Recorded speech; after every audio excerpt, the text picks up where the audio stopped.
My God, I hate drugs.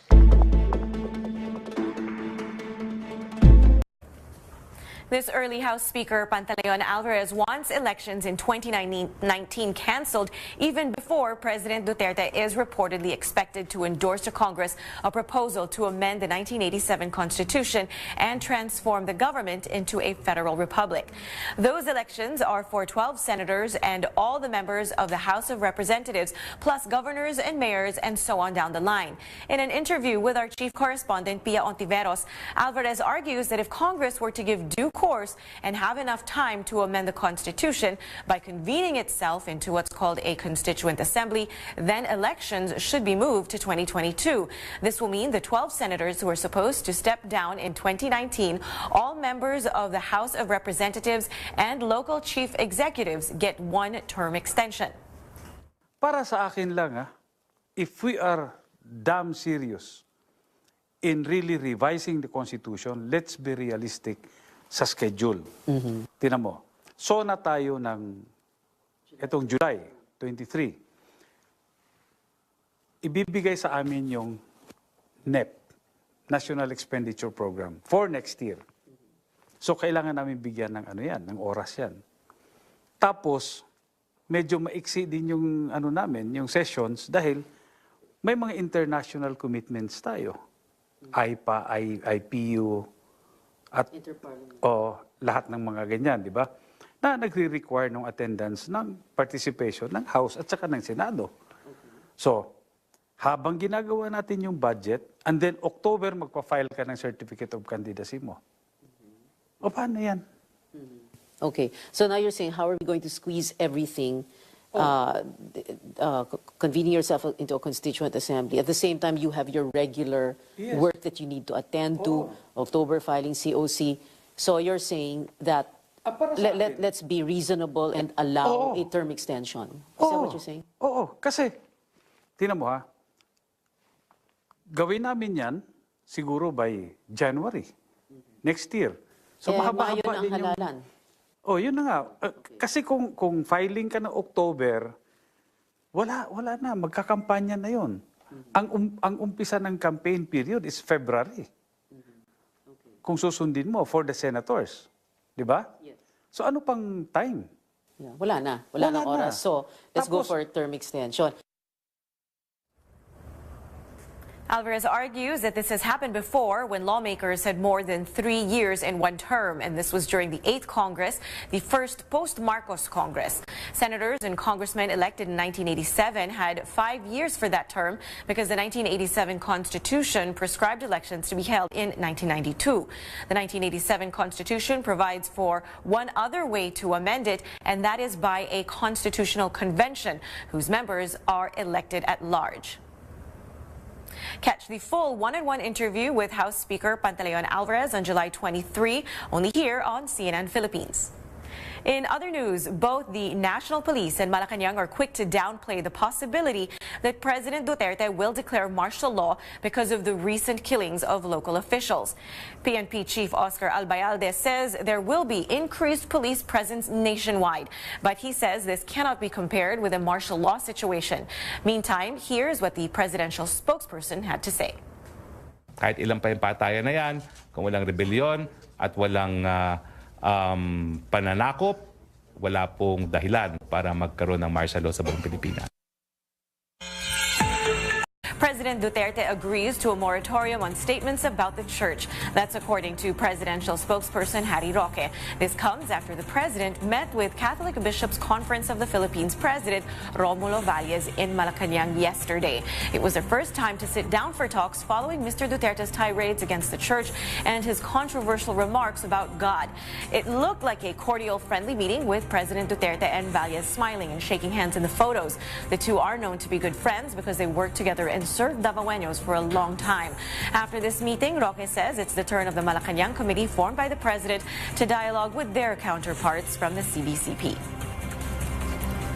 Still no classes today in some areas because of the bad weather.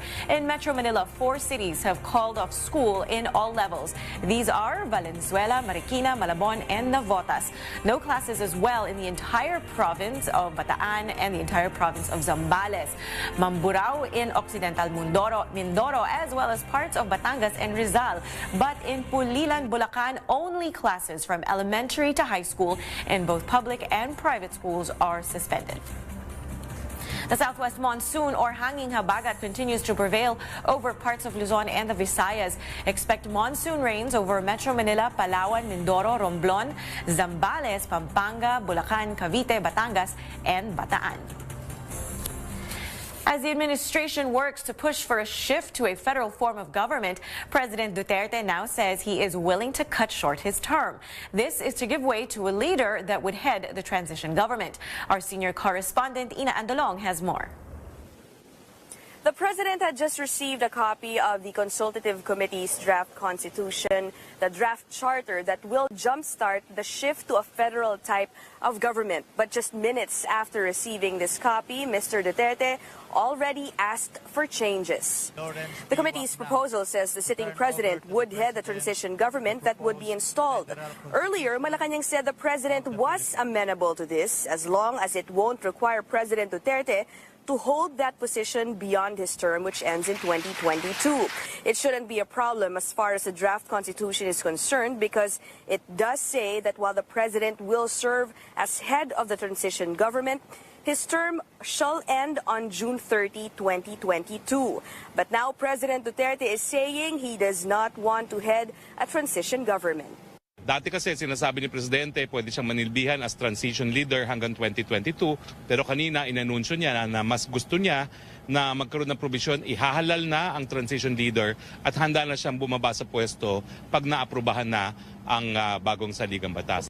Presidential spokesman Harry Roque says this means that if the draft constitution is ratified by the people before 2022, the president will step down and give way to a newly elected leader, one who's perhaps younger. Roque says the president expects the proposed constitution to be ratified by 2019. He said he was very tired, he is old, and siguro itong electing a transition leader would enable a younger leader to take over. But what the president wants is easier said than done. There could be legal complications because he was elected for a 6-year term. But his spokesman says this shouldn't be a problem if the president's proposed changes will be adopted in the draft constitution and eventually approved by the people. Roque says the president will also relay his wishes to lawmakers who ultimately have the last say on how the constitution will be changed. Hiningi nga niya na baguhin yung provision na yon ng proposed revisions to the 1987 Constitution. Ang assumption is ma-approve yung bagong saligang batas na magkakaroon ng federal form of government at kapag approve na yon, ibig sabihin tapos na rin ang kanyang termino, magkakaroon na ng bagong halal na pinuno. The announcement was made at the start of the cabinet meeting, which happened after the turnover ceremony of the draft constitution. Secretary Roque said cabinet secretaries were shocked, himself saddened, with what seemed to be a definite statement delivered with conviction that their boss no longer wants to serve beyond 2019. Ina Andalong, CNN Philippines. In the Caribbean nation of Haiti, violent protests continue throughout the capital, Port-au-Prince, as anger rises over an increase in fuel prices. Despite the Haitian government announcing Saturday they would suspend the price hike, Haitians continue blocking streets and causing damage to stores around the city. Officials are urging tourists and missionaries to shelter in place for now. And in Spain, at least 9 people were taken to the hospital over the weekend during the annual running of the bulls. Red Cross officials in the city of Pamplona say 5 people were hurt Saturday and 4 Sunday. Medics also helped nearly 100 people during the 2 runs. More than 1 million people attend the festival every year, which goes on until July 14th. 15 people have died from gorgings between 1910 and 2014. Animal rights groups are critical of the event for its treatment of the bulls.